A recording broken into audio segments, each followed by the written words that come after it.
तो यूपी में चौथे मरहले की वोटिंग मुकम्मल हो गई है, जिसमें वोटर्स ने जमकर वोटिंग की। वहीं यूपी में पांचवें मरहले की तशरीह में सियासी जमातों ने अपनी पूरी ताकत लगा दी है।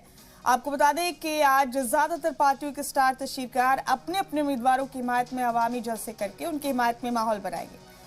और आपको बता दें कि महाराष्ट्र के एनसीपी लीडर नवाब मलिक को ईडी की हिरासत में भेज दिया गया है। अगले 8 दिन तक नवाब मलिक ईडी की हिरासत में रहेंगे।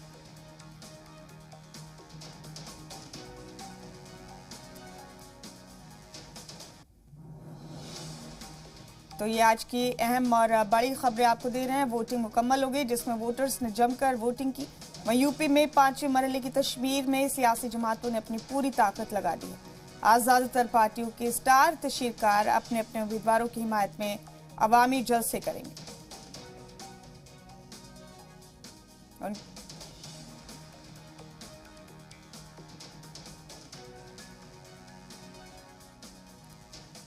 और एक अहम अपडेट और दे दें आपको, आज महाराष्ट्र के एनसीपी लीडर नवाब मलिक को ईडी की हिरासत में भेज दिया गया। अगले 8 दिन तक नवाब मलिक ईडी की हिरासत में ही रहेंगे।